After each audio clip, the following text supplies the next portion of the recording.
Story time about how I ruined my ex-best friend's relationship and reputation in 2 days. So a little background information, I was 14 in 8th grade. I was in a very toxic friend group of 3, and we all secretly talk crap about each other. So 2 of the girls in my friend group decided that they didn't want to be friends with me anymore, for absolutely no reason. The one girl texted me saying, I don't want to be friends with you anymore, and then the other girl literally just played along with it because she can't think for herself. She was like, yeah, I've been planning on doing this for like 2 weeks. So I got very embarrassed by this because they started going around the school telling everybody about it. And not to sound like that person, but I was really popular. I had a lot more friends than them, and the only reason why people liked them was because they were my friends. Anyway, so I started texting the boys that they liked. And I was like, hey, I think you should know that they've been talking to other people while they're talking to you. And I just thought that that was really wrong. And when they asked who, I gave them names of boys that they both used to talk to. And then when the girls texted me about it, like for part.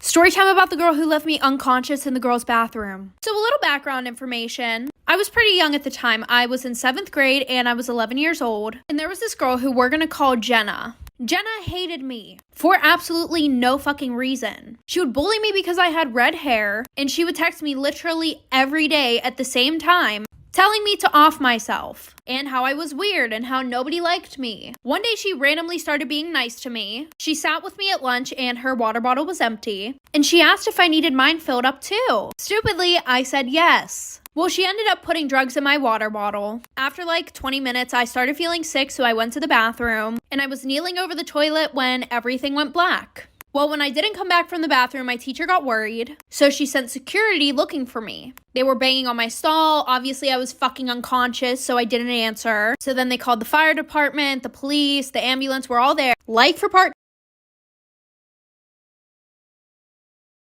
Story time about how I almost got kidnapped by my online boyfriend. So a little background information, I was 16 and in 11th grade. So a year before this all happened, I posted a picture on Instagram saying, add me on Snapchat if you want to be friends. Yes, I was that person. Anyway, so this really cute guy adds me on Snapchat. And after about 3 months talking, he said that he wants to meet me in person. And he didn't sound sus at all, so I was like, sure. So we met at this park that was like 30 minutes away. We met there around 6 o'clock, so when the sun was setting. And he was super nice. It was super romantic. Well, then we went to his house. We watched a movie and we did the nasty. So after that, he asked me if I want a drink. And what I could have swore was 20 minutes later, I wake up in an abandoned farm shed with no clothes or anything. So I start screaming my head off. I don't have my phone or anything, so I start to run. And then he grabs me. He says, if you try to run or you try to scream, I am going to kill you. Like for part. Story time about how I was almost kidnapped. So a little background information, I was 13 and it was the summer going into 9th grade. I was on a road trip with my family and we needed to stop for some gas. So we stopped at some random gas station and we see this lady get out of her car and walk in. No big deal though.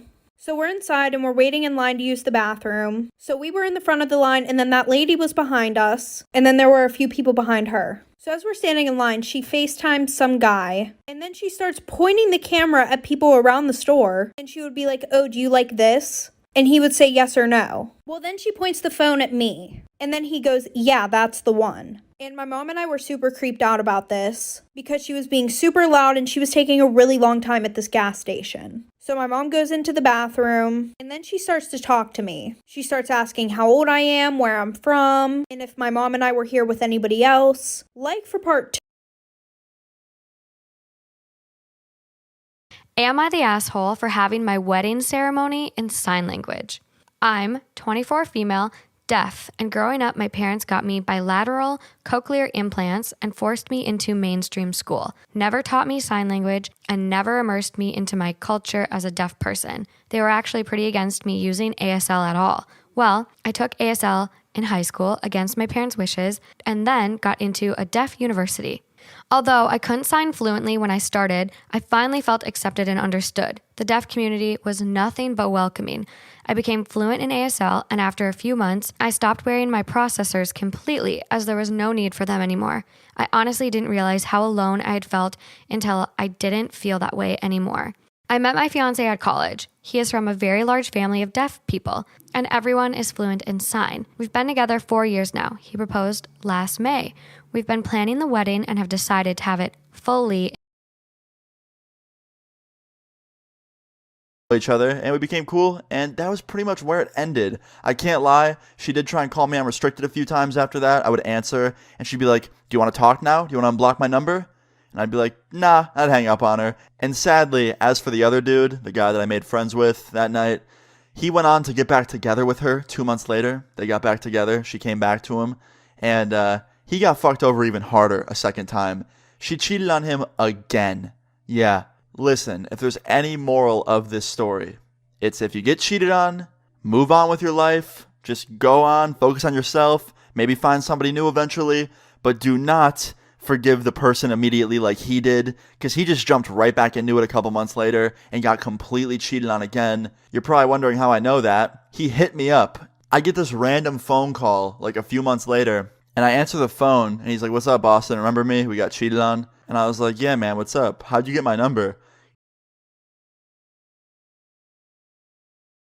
Story time about my toxic best friend group. So a little background information. I was 16 and it was the end of 9th grade going into summer break. And one day randomly these 3 girls added me on Snapchat and put me into a group chat. Now I had seen them around school but I never said hi to them. I was finding it very hard to make friends in 9th grade because everybody was so toxic. Anyways, like I said, they added me to a group chat and all of them said hi to me. And usually I wouldn't respond to random people on Snapchat, but because I had seen them around school, I decided why not. And it was so random, they just started sending pictures of themselves into this group chat, and it low-key made me feel bad because I kind of hated my physical appearance. But anyways, they asked me if I wanted to be friends with them. Oh, and by the way, their names were Stacy, Savannah, and Emily. So of course I said yeah because it was hard for me to make friends. So fast forward, my birthday was coming up. So they asked me if we could hang out. They said they wanted to give me an early birthday present. So I said yes, of course.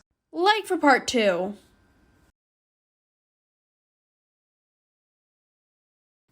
So when I was a sophomore in high school, I had this teacher who would only let the students in her class use the restroom one time per semester. Well, one day I raised my hand and I was like, excuse me, I don't remember her name. Can I please use the restroom? And she was like, no, you can't because you've already used the restroom in my class this semester. Well, excuse me, you can't dictate my bladder. So I'm like all frustrated and I started secretly texting my mom because I wasn't allowed to use my phone in class. And I was like, Mom, I'm sitting in class right now. My teacher won't let me use the restroom. And she was like, I'll take care of it for you. And I was like, okay. So like 5 minutes goes by and all of a sudden my teacher's phone starts ringing and she walks up to it and answers it and she's like, hello? Yeah. Okay, thank you. And then she walks up to me like so angry and she like slams the pass on my desk and she was like, since you have to go that bad. And I was like, yeah, I really do, thanks. And I got up and left. I didn't even have to go to the bathroom. It was just the principle of it. I just roamed the halls.